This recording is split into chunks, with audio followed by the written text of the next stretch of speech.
Início a uma série de mensagens chamada Audaciosa Esperança.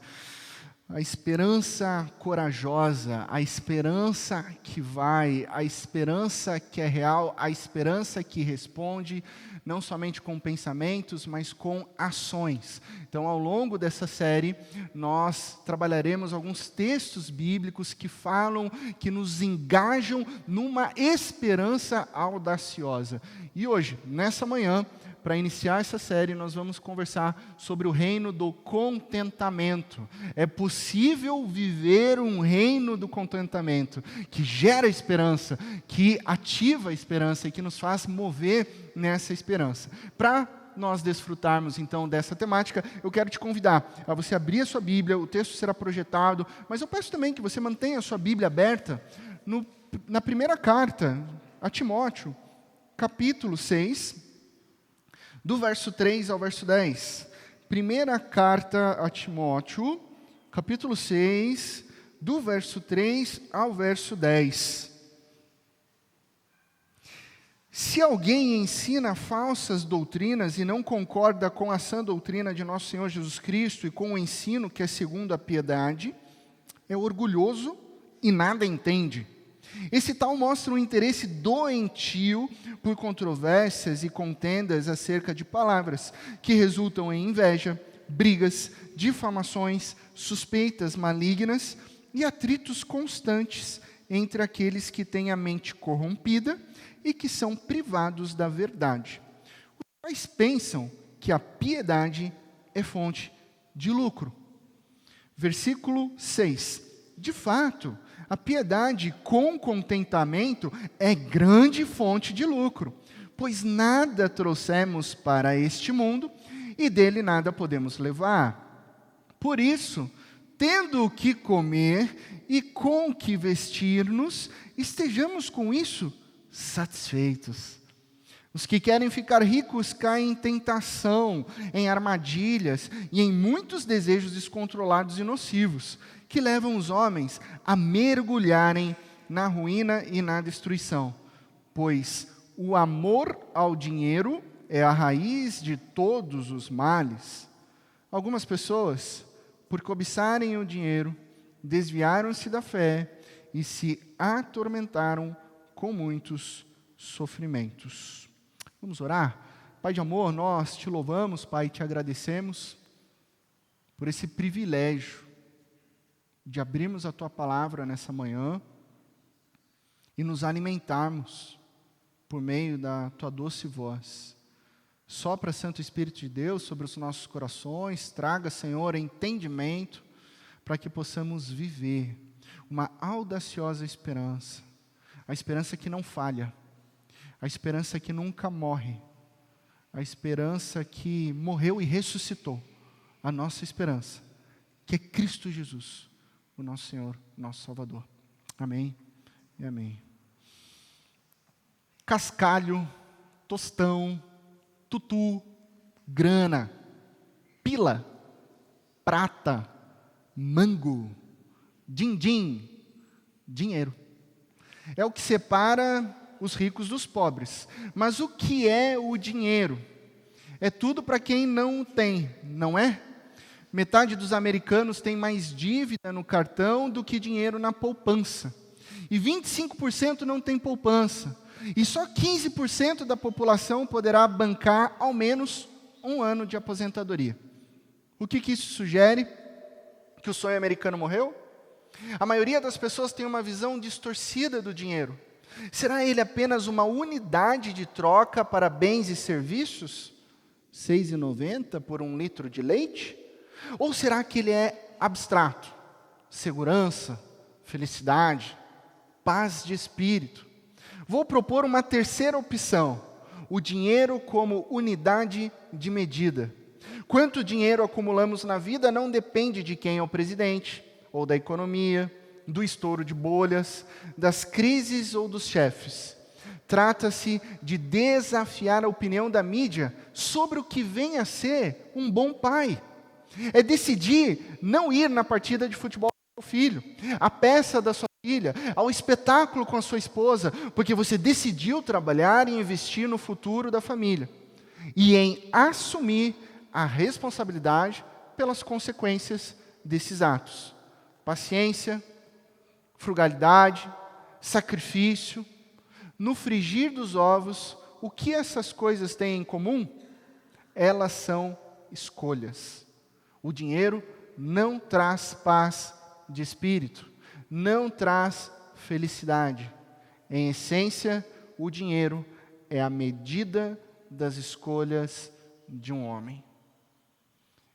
Esse é o texto inicial do primeiro capítulo da série Ozark, na Netflix. Não sei quantos chegaram a assistir essa série, mas começa com esse texto. Com esse texto. Considerada uma das melhores séries de drama policial, a trama é sobre um consultor financeiro, pai de família, que se envolve com lavagem de dinheiro para um cartel mexicano. Uma temática intrigante que envolve a sedução por riquezas. E diante desse texto, diante dessa reflexão, eu já proponho a seguinte pergunta: o que você busca, o que você tem buscado como satisfação nesse mundo? Faz um retrospecto. O que você tem buscado? Pelo que você tem lutado? Já parou para pensar que os maiores anseios da humanidade estão relacionados às práticas de ganância? A busca por bens de consumo, seja quais bens sejam, esforços frenéticos para adquirir coisas, a casa dos sonhos, o carro, as roupas, celulares, e por aí vai. O texto que nós acabamos de ler em seu verso 7 diz: pois nada trouxemos para este mundo, e dele nada podemos levar. Você não trouxe nada, e você não vai levar nada.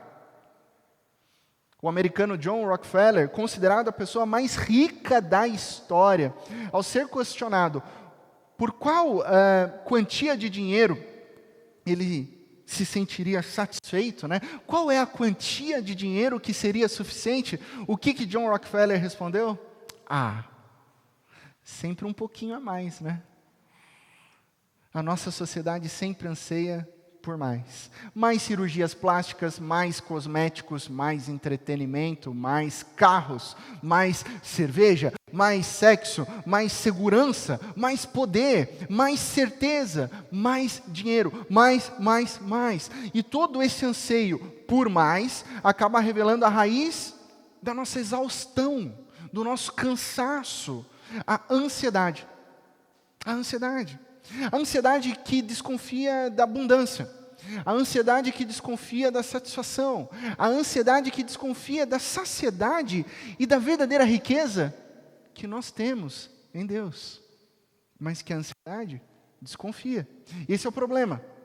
O problema é um descontentamento, uma desconfiança do contentamento que há em Deus. E o verso 8 aqui nos lembra: por isso, tendo o que comer e com o que vestir-nos, estejamos com isso satisfeitos. Olha que declaração profunda. Tendo o que comer, tendo com o que vestir, fique satisfeito. Que haja saciedade na sua vida, na sua alma, satisfeitos. A palavra grega para satisfeitos aqui é arkel. O seu significado grego extrapola até o nosso conceito de suficiência, extrapola o nosso conceito de satisfação, extrapola o nosso conceito de adequação. Trata-se de uma completude tão íntegra, mas tão íntegra que você não precisa de mais nada. Mais nada, nada mais importa, nada mais é necessário, porque você está realmente completo, você realmente está satisfeito. Por isso que essa mesma palavra aqui, arkel, é exatamente a mesma palavra utilizada em 2 Coríntios, capítulo 12, verso 9, quando o Senhor diz: a minha graça é suficiente, a minha graça te basta, a minha graça é tudo o que você precisa, a minha graça é arkel. Por isso, tendo o que comer e com o que vestir-nos, estejamos com isso satisfeitos. Agora vem a grande pergunta: nós estamos satisfeitos? Nós estamos contentes? Eu sei que É até irônico fazer esse tipo de pergunta aqui. Eu já sei a resposta. Você tem o que comer? Na sua geladeira tem algo com que você possa se alimentar? Você tem com que se vestir? Nós temos, sim, eu e você temos muito, e muito mais. Só que a grande verdade é que todos nós, e aqui eu me incluo, eu e você, enfrentamos a tentação de cobiçar avidamente mais do que realmente necessitamos. Todos nós enfrentamos essa tentação, alguns em níveis mais profundos, outros em níveis mais superficiais, enfim. Quando nós cedemos, quando fazemos isso, nós deixamos de confiar em Deus para colocar a nossa esperança em outras coisas. Eu não confio mais em Deus, eu não coloco a esperança mais em Deus, mas eu começo a colocar a esperança no meu título, na minha posse, no meu dinheiro, no meu carro, nos meus investimentos. É uma loucura. A Bíblia diz que quem age assim é insensato, mas muitas vezes nós caímos nessa questão por causa de uma palavrinha: ganância. Ganância.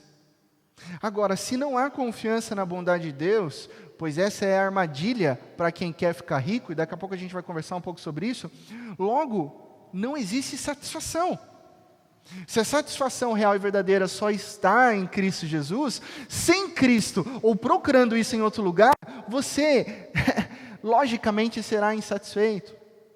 O versículo 9 nos diz: os que querem ficar ricos, olha só que interessante isso, os que querem ficar ricos, caem em tentação,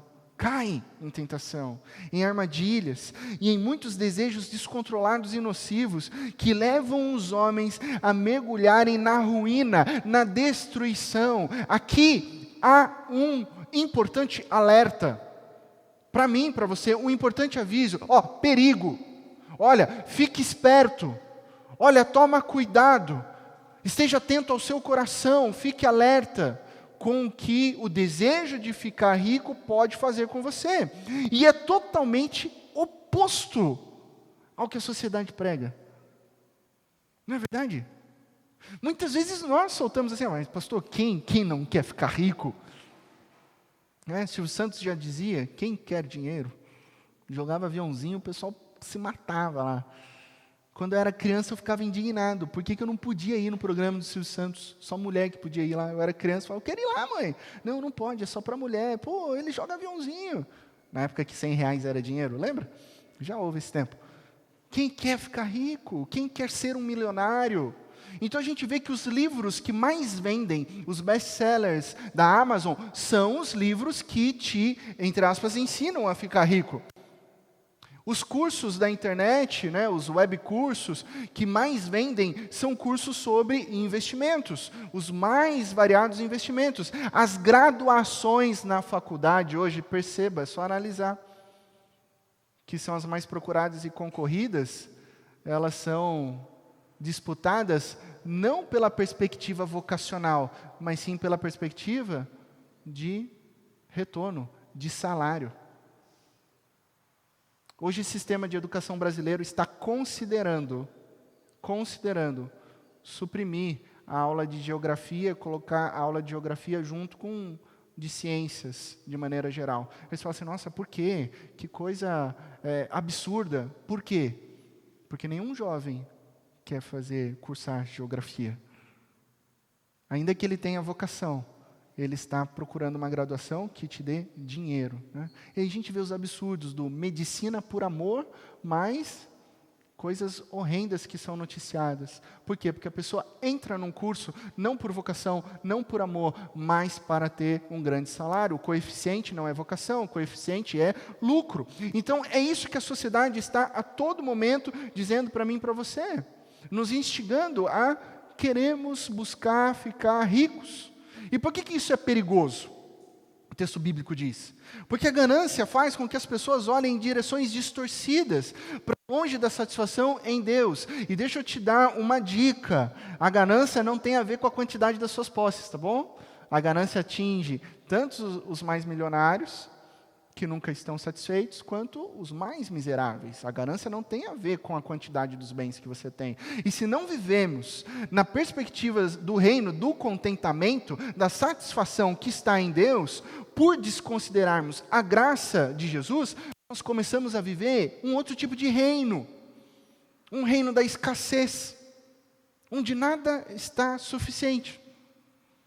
Onde não há alegria, não há satisfação, sempre você precisa de algo a mais. Você vive num reino de escassez. E com o espírito, obviamente, completamente esgotado por essa busca fútil de você tentar com as suas próprias mãos garantir a vida, garantir segurança, garantir o sustento, garantir as coisas, o que acontece? O texto bíblico nos alerta que o resultado só pode ser contendas, controvérsias, atritos, estresse, você chegando cansado, você chegando destruído, você tendo que fazer sei lá quantos cursos, você tendo 5 trabalhos, e você explodindo com as pessoas que te amam, brigas, suspeitas, dúvidas, inseguranças, medo. Por quê? Porque a vida impelida pelo reino de escassez produz violência, produz mesquinharia, produz a ansiedade, e a ansiedade resulta em todo tipo de violência. E nesse contexto de ansiedade por busca de bens de consumo, todo mundo vai à luta. Já parou para pensar? Todo mundo vai à luta, e todo mundo vai conforme aquilo que tem. Os mais pobres se viram com roubo, com violência, com ameaça. Os mais ricos se viram com investimentos, juros, exploração absurda do pobre, exploração daqueles que não têm. E juntos, ricos e pobres, criam uma selva de ansiedade onde ninguém consegue alcançar o pleno contentamento, porque estão fora da direção divina. Essa é a história do amor pelo dinheiro. É isso que a Bíblia está nos alertando. Toma cuidado, porque essa é a história do amor pelo dinheiro. Não importa o quanto alguém junte, nunca será suficiente para a felicidade e segurança. Por isso que o amor ao dinheiro te escraviza num reino de escassez. Eu acho interessante porque esse verso da Bíblia, ele até se tornou um ditado proverbial, né? Aliás, existem muitos ditados proverbiais que as pessoas falam e não sabem que é da Bíblia. Existem muitos outros que não são da Bíblia e eles falam que é da Bíblia também, né? Então tem esse problema, né? O oposto também é verdadeiro, né? Mas, enfim, são vários. E existe um ditado que ele é dito o seguinte: o dinheiro é a raiz de todos os males. O dinheiro é a raiz de todos os males. E por que essa frase é um ditado? Porque não é isso que está escrito na Bíblia. Olha para a sua Bíblia aí. Perceba que o texto bíblico não diz que o dinheiro é a raiz de todos os males. Olha para o versículo 10 e preste atenção o que a Bíblia está dizendo. O amor ao dinheiro é a raiz de todos os males.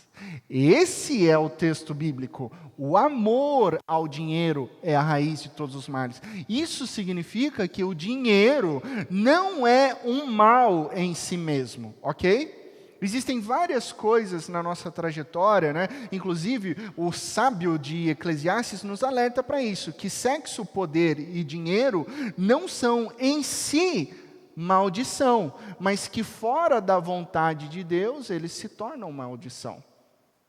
Então, o poder, debaixo da autoridade de Deus, é muito bom. O sexo, dentro da aliança que Deus define nas Sagradas Escrituras, é uma alegria constante para a vida do casal. E o dinheiro, sendo o princípio da generosidade de um Deus generoso, também é bênção. Agora, se você pega essas 3 coisas e começa a desenvolvê-las fora da vontade de Deus, elas se tornam maldições. Já parou para pensar nisso? Um poder para oprimir o próximo, o sexo fora da aliança e o dinheiro tratado com avareza, com ganância, tudo isso vira maldição. Então é isso que o texto está dizendo. Toma cuidado, porque o amor ao dinheiro, idolatria, é a raiz de todos os males. E que a ganância é uma armadilha para ricos e pobres. Ok, problematizamos aqui, temos um grande problema, o amor ao dinheiro. Agora eu preciso te dar a resposta. E antes de te dar a resposta, eu vou te lembrar uma coisa. Esse reino de escassez, que é divulgado para mim e para você, é uma fraude. É uma mentira. Pois existe um outro reino. Existe um reino que é verdadeiro, e é o reino do contentamento. E esse reino do contentamento não é fundamentado na história do amor pelo dinheiro, amor ao dinheiro, mas é fundamentado na história do amor ao Evangelho. Esse é o reino do contentamento, é o reino do amor, as boas notícias, as boas novas que estão em Cristo Jesus, as boas notícias de que existe um Deus generoso, um Deus tão generoso que nos concede o pão diário, que nos ensina a orar pelo pão de cada dia, porque Ele não nos abandona em nenhum momento, que há suficiente para sempre, que na verdade esse Deus generoso está constantemente operando o seu amor por mim, por você. O Deus tão generoso, que enviou o seu próprio Filho. Você quer falar sobre doação? Você quer falar sobre generosidade? O ato mais generoso, mais profundo de doação foi do próprio Deus, que deu a vida do seu próprio Filho para nos salvar de todo pecado. O Deus generoso, o Deus misericordioso, o Deus gracioso, que se doou para que eu e você pudéssemos ter vida plena e abundante. Agora para e pensa, você já tem isso, e isso basta, porque isso é tudo isso, a cruz de Cristo Jesus é tudo que nós precisamos, é tudo, nada mais importa. Nós temos vida, nós temos graça, nós temos paz, nós temos conexão com Deus e relacionamento com o Pai. Ainda assim, olhe para a sua vida, ainda assim, o que mais você tem? Você tem uma casa para morar? Você tem onde dormir? Você tem uma coberta nesses dias que agora vai esfriar? Você tem um almoço daqui a pouco tempo? Você consegue ir para sua casa? Você tem condução? Você tem roupas? Você tem luz? Você tem televisão? E aí você vai pensando o quanto nós temos, e nós temos muito, mas muito mais do que nós precisávamos. Muito mais. Por isso o reino de escassez é uma grande mentira, que esse mundo quer colocar na minha mente e na sua mente, dizendo que você não tem tudo, mas que na verdade quando a gente olha para o que Deus fez por nós, nós temos mais do que tudo, nós temos Cristo Jesus. Em Deus nós desfrutamos do reino do contentamento, e somente quando entendemos isso, através do poder do Espírito Santo de Deus, nós recebemos imediatamente o antídoto para a ansiedade. Cristo Jesus, o nosso Senhor, o nosso Salvador. Jesus é a resposta para a nossa ansiedade. Jesus nos lembra que as nossas vidas não estão largadas à própria sorte. Alguns domingos atrás, o presbítero Leonardo compartilhou o texto, onde Cristo Jesus diz que nós devemos buscar o reino de Deus acima de todas as coisas, em primeiro lugar, e tudo que você precisa vai ser acrescentado, você não precisa se preocupar, porque se Deus cuida dos pássaros, se Deus cuida dos lírios, quanto mais Ele cuidará de você, da sua vida, da sua família, do seu lar. Então Jesus nos lembra que as nossas vidas não estão largadas à própria sorte. Jesus nos ensina que a gente não precisa viver dependente de recursos limitados deste mundo, mas sim vivemos dependentes do Pai, que detém uma generosidade muito além da nossa ansiedade. Ah, pastor, mas eu sou ansioso. Hoje a pergunta é quem não é, né? A gente tem níveis de ansiedade. Mas sabe o que eu vou dizer? E assim, por favor, não entenda que eu esteja sendo negligente com a sua ansiedade, não é isso. Mas quando você diz, pastor, eu sou ansioso, eu posso te responder, e daí? Sabe por quê? Porque a generosidade de Deus, o amor de Deus é muito maior que a sua ansiedade. É isso que a gente precisa entender. A generosidade de Deus é maior que a nossa ansiedade, e Ele nos inunda com contentamento e com fartura. Essa é a esperança audaciosa que Deus tem ao meu e ao seu coração. A audaciosa esperança de um reino de contentamento possível de ser vivido aqui, hoje, agora, com a sua família, com os seus sonhos, com o seu planejamento. Você pode viver um reino de contentamento aqui e agora. Mas pastor, eu não tenho a minha casa própria. Você pode viver o reino de contentamento aqui e agora. Mas pastor, eu ainda não tenho o carro que eu sempre sonhei. E daí, se você nunca tiver, você pode viver o reino do contentamento aqui e agora, porque tudo que você busca e necessita está em Cristo Jesus, o nosso Senhor e Salvador. E é Ele que dissipa a ansiedade. É Ele que nos faz ver que hoje nós temos mais do que nós precisamos. Nós não precisamos acumular tanto assim. É Jesus que nos ensina que ao compartilhar, a gente recebe muito mais. Que primeiro, sabe o que primeiro você faz? Você compartilha com o seu próximo. E depois vocês vivem com aquilo que vocês têm juntos. Que tudo que nós temos hoje é dádiva de um Deus generoso. Que a graça, ela é suficiente, arquel, tão suficiente para incluir todos aqueles que fazem parte do povo de Deus, que nós temos recursos suficientes para dividirmos e cumprirmos a palavra de Deus, dividirmos com as viúvas, com os órfãos, com os estrangeiros, porque nós temos mais do que nós precisamos, que temos podadeiras, temos arados suficientes para que não precisemos nos armar com espadas ou com lanças, o suficiente para que a gente não precise escandalizar o pobre com o nosso egoísmo, mas que a gente possa compartilhar o contentamento que nos ensina que não precisamos viver com medo. A gente não precisa viver inseguro, a gente não precisa viver, com medo de que tudo vá acabar, mas que no reino do contentamento, a boa dádiva de Deus, o bem-estar, as boas novas de alegria, elas são renovadas e brotam na minha vida e na sua vida, através do poder de Cristo Jesus. Esse é o reino de contentamento, acessível, disponível para você. Esse é o resultado de um amor, não um amor pelo dinheiro, mas um amor pelo Evangelho. A confiança de que existe um Deus generoso, um Deus que cumpre as suas promessas, um Deus que é infalível e que tem o prazer e que tem a alegria de sustentar as nossas vidas. Tem a alegria de que a gente corra para Ele, que a gente corra para o colo de Deus, que a gente viva como filhos e filhas dependentes daquele que nos sustenta com o pão diário. E aí, a ansiedade some. A ansiedade é apaziguada. Por quê?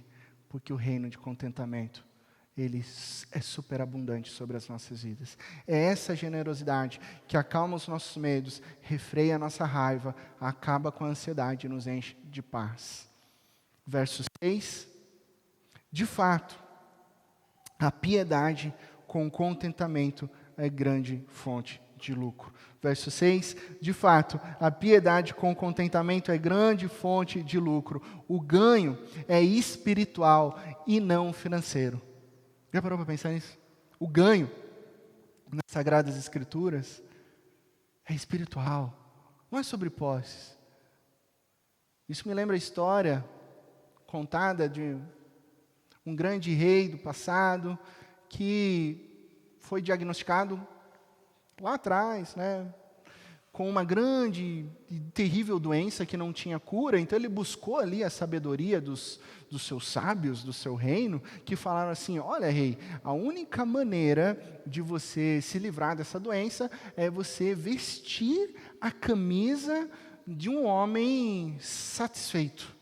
Um homem inteiramente satisfeito. E o rei falou: bom, é fácil, então vocês procurem em meu reino esse homem satisfeito e tragam a camisa dele para me salvar.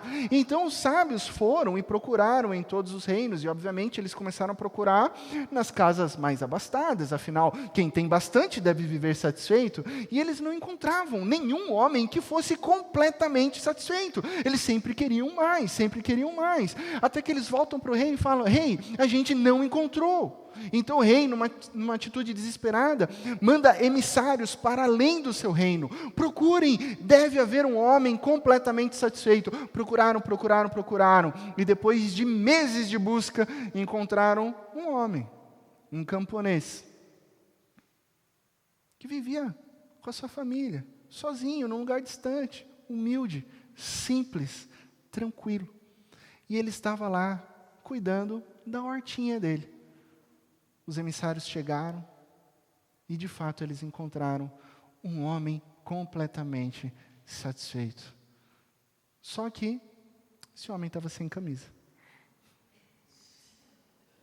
Ele era tão satisfeito. Qual que é a moral dessa história? Ele é tão satisfeito que ele não se preocupava com coisas. Ele estava satisfeito sem camisa, né? O contentamento não tem, essa obviamente é uma ilustração, né, contada até para crianças, para mostrar para a gente que o contentamento verdadeiro não tem a ver com posses. Não tem a ver com as coisas deste mundo. É espiritual, não é financeiro. Qual que é o propósito da vida? Segundo a série Ozark, reflexo da nossa sociedade, por isso que ela foi tão aclamada pela crítica, sendo comparada até com Breaking Bad, o dinheiro é a medida das escolhas do homem, segundo a série. E sendo uma escolha, nós também sabemos que o dinheiro não traz felicidade. Qual é então o propósito da vida? Não é o acúmulo, não é o controle, não é a autossuficiência. Guarde isso no seu coração. Acúmulo, controle e autossuficiência, segundo o texto bíblico, não é caminho de vida, é caminho de morte. O propósito da vida, se não é autossuficiência, só pode ser uma coisa: a suficiência de Cristo Jesus. Esse é o propósito da vida, a suficiência de Cristo Jesus. Nós podemos sim ficar sem dinheiro, descalços, até sem moradia, mas se tivermos a vida de Cristo Jesus, sua piedade e contentamento, de fato, nós seremos ricos. De fato, nós seremos contentes e satisfeitos, porque em Cristo Jesus, os ciclos ansiosos de ganância são quebrados por uma promessa de paz. Em Cristo Jesus, o medo do reino da escassez é lançado fora, para vivermos um reino de contentamento, um reino de fartura, a fartura da alma, a certeza de que Deus está cuidando de nós, e não precisamos mais viver corroídos em ansiedade. E se você crê na palavra que foi lida e refletida hoje, então a partir de agora, você pode viver completamente contente. Sabe por quê? Porque todas as necessidades do seu coração são satisfeitas em Cristo Jesus. Amém? Que Deus te abençoe, na mais absoluta certeza de que em Cristo Jesus todas as coisas ficarão bem. Exercícios para a alma, o que a gente leva para casa, as lições práticas de vida, né? Vamos colocar isso em ação. Se é uma esperança audaciosa, eu não posso ficar sentado no sofá. Então, nessa semana, intencionalmente exercite a piedade com contentamento, tá? O mestre, em Eclesiastes 5:10, diz que quem ama o dinheiro jamais terá suficiente. Então você vai fazer uma reflexão para você, no seu interior. Você vai responder para você, olhando para o espelho: por que o dinheiro é tão sedutor? O que você comprou? O que você deseja comprar que é totalmente desnecessário? Momento confissão de pecados aqui. A minha esposa não pode ver uma encomenda da Amazon, que ela fala: você já comprou mais um livro? E ela diz assim: você nem leu aqueles que você comprou? Aí eu respondo: para isso que serve uma biblioteca, para você consultar os livros que você ainda não leu, entendeu?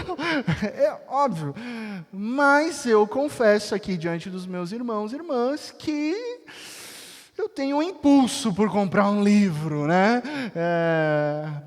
Por vê-lo na minha estante, né? Por adquirir aqueles que já estão esgotados, né? E olhar para ele: nossa, nem na estante virtual as pessoas encontram, né? Então a gente tem que fazer essa pergunta: o que está motivando o meu coração? É totalmente desnecessário. Então, se é desnecessário, eu preciso desenvolver uma vida de simplicidade de coração. Né? Uma vida de simplicidade, de coração e espírito. Exercite a piedade com contentamento. Não compre aquilo que você não precisa. Não deseje aquilo que não é necessário. Vamos desenvolver isso. Um segundo exercício para essa semana, e esse é mais desafiador ainda, faça amigos através da generosidade. 1 Timóteo capítulo 6, o mesmo capítulo que a gente leu um pouquinho mais adiante, verso 18, sejam ricos em boas obras. Olha só que interessante, o texto que a gente refletiu é, não queiram ficar ricos, mas agora ele diz, sejam ricos. Por quê? Porque a perspectiva é outra. Sejam ricos em boas obras, generosos e prontos a repartir. A generosidade de Deus estimula a nossa generosidade. Quebre o ciclo de escassez, viva o reino do contentamento, chame um conhecido para tomar um café. Sabe a pessoa que sim, tipo, puxa, eu sempre cumprimento ele ali, mas a gente nunca desenvolveu uma amizade, chama ele para tomar um café e claro, você vai pagar. Senão não vai fazer sentido, né? Claro, eu acho que tá bem claro isso, né? Você vai chamar o seu amigo e você vai pagar. Você vai, ofereça um jantar para alguém aqui da igreja, que você ainda não conversou, que você só cumprimenta, fala, oi, tudo bem, tudo bem? Ofereça um jantar na sua casa. Ofereça um jantar na sua casa. Tenha a oportunidade de conhecer alguém de uma maneira mais profunda através da generosidade. Faça amizades através da generosidade. Nossa, pastor, eu estou muito feliz porque eu consegui terminar a minha casa. Nossa, ela ficou linda. Sabe, o canto do guerreiro eu consegui construir, a churrasqueira, a área gourmet, a piscina. Eu falei, ótimo, que bom, faça amigos através da generosidade. Eu não tenho piscina, pode me chamar que eu vou. Pode chamar os irmãos. Se é uma dádiva que Deus deu para você, compartilhe. Compartilhe. Faça amigos através da generosidade. Não fique preocupado, sabe? Eu convidei alguém lá e derramou vinho no tapete. Que bom que tem amigos para derramar vinho no tapete da sua casa. Né? Porque Jesus não ficou preocupado de derramar o sangue dele na cruz para ter relacionamento comigo, com você. Então por que você vai ficar preocupado de derramar um vinho no tapete da sua casa? Faça amigos através da generosidade. Tome um café, coloque isso na sua agenda. Pode olhar aí para essa multidão de gente bonita aqui. Fala, quem eu vou convidar para tomar um café essa semana e eu vou pagar. Quero ver aquela briga. Não, eu pago. Não, eu estou fazendo um desafio. Ok, então você chama outra pessoa, um colega do trabalho. Uma pessoa que não conhece a Cristo Jesus. Na perspectiva do consumismo, você vai lá e paga um café para ele. Ele vai até se assustar. Que isso? Que isso? Eu falei, então Deus é generoso comigo, eu posso pagar um café para você e para a gente ter um tempo de relacionamento. Então, exercite a piedade com contentamento, faça amigos por meio da sua generosidade. Generosidade. Nós nos aproximamos agora da mesa